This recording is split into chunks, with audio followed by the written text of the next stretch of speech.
Photo ground की राजनीति पर अब ब्रेक लगता दिख रहा है। बरसों से खिलाड़ियों के नाम पर बयानबाजी करने वाले नेता और संस्थाएं केवल तस्वीरों में समर्थन जताते रहे, लेकिन असल जमीनी पहल से सब दूर रहे।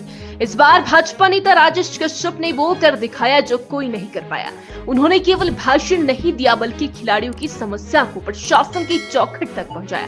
राजेश कश्यप ने सभी खेल संघों के अध्यक्षों को एक मंच पर लाकर एकजुटता की मिसाल पेश की और डीसी सोलन मनमोहन शर्मा के सामने 70 बीघा जमीन की मांग रखी। ये जमीन पहले ही खेल प्रधानों द्वारा चिन्हित की जा चुकी है और अगर प्रशासन और सरकार चाहे तो यहाँ हिमाचल का एक बेहतरीन स्पोर्ट्स कॉम्प्लेक्स बन सकता है। राजेश कश्यप ने स्पष्ट किया कि ठोडो मैदान अब सभी खेलों के लिए पर्याप्त नहीं रहा। युवा प्रतिभाएं सीमित जगह में घुट कर रह गई है और खेलों का दमघोटू माहौल तैयार हो गया है।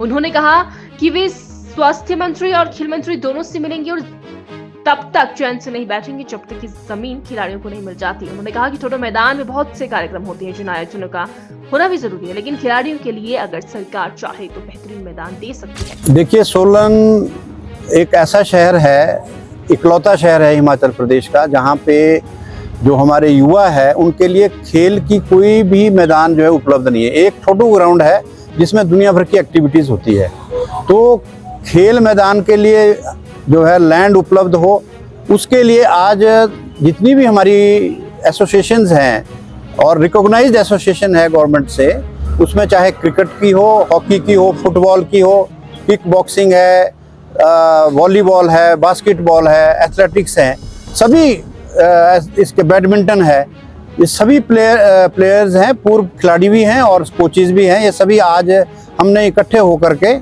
यहाँ माननीय जिलाधीश महोदय को ज्ञापन दिया है कि हमें जो है लैंड उपलब्ध कराई जाए, और जब तक लैंड उपलब्ध नहीं होगी तब तक मैं समझता हूँ ग्राउंड के बारे में सोचना जो है पॉजिटिव बात नहीं होगी। इसलिए लैंड का होना बहुत ज़रूरी है। सब्जी मंडी के नीचे जो है काफ़ी बड़ा चंक ऑफ लैंड है, उस पे कुछ विचार चल रहा है, और भी कहीं अगर मिल जाए, हमें तो लैंड मिलनी चाहिए, हमने ग्राउंड बनाना है।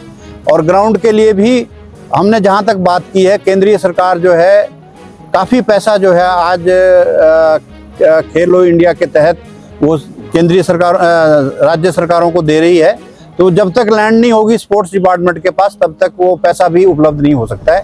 इसलिए हमने जिलाधीश महोदय से रिक्वेस्ट की है कि लैंड उपलब्ध कराई जाए। वो कम से कम 70 बीघा लैंड है, छोटी लैंड नहीं है, काफ़ी सारी लैंड है, तो उसमें से जितना भी उचित समझे जिलाधीश महोदय वो स्पोर्ट्स डिपार्टमेंट को ट्रांसफ़र करें, ताकि हम आगे जो है फिर उनको भी मिलेंगे और मुख्यमंत्री जी को भी मिलेंगे, ताकि क्योंकि एक सोलन ही ऐसी जगह है जहाँ पे या जिला हेडक्वार्टर है जहाँ पे कोई भी खेल परिसर जो है अभी तक बना नहीं है, बाकी सारे डिस्ट्रिक्ट में बन गया है।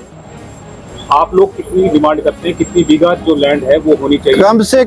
कम से कम 30 बीघा लैंड जो है वो अगर उपलब्ध होती है तो उसमें आउटडोर और इंडोर ये दोनों चीज़ें कवर हो जाएगी। साथ में हमारे को जो हॉस्टल के लिए चाहिए, स्पोर्ट्स हॉस्टल भी चाहिए होगा, और साथ में आपके और भी एनिसिलरी कई चीज़ें आती है, उसमें जो है वो कवर हो सकता है। कि जिस तरह से ये स्पोर्ट्स प्रेमी यहाँ आए हैं, सभी बड़े सीनियर लोग हैं और बड़े एक्सपीरियंस लोग हैं, ये भी ये समझते हैं कि जब तक लैंड उपलब्ध नहीं होगी तो तब तक हम कुछ नहीं कर पाएंगे। इसलिए आज जो है सबने ठान ली है, सभी ने ठाना है कि हम इस काम के लिए आगे करेंगे, आगे बढ़ेंगे, जहां तक भी जाना होगा हम जो है इकट्ठे होकर आगे बढ़ेंगे। अभी एक हफ्ता पहले ही जो है इकट्ठे हुए थे, तो हमने ये पहले डिसाइड किया था कि जिलाधीश महोदय को मिलेंगे, उनको लैंड के बारे में अप्राइज कराएंगे। अब इसके बाद नेक्स्ट स्टेप जो है मिनिस्टर ऑफ स्पोर्ट्स को भी मिलेंगे और मुख्यमंत्री जी को भी मिलेंगे, यहाँ के स्थानीय MLA साहब को भी मिलेंगे।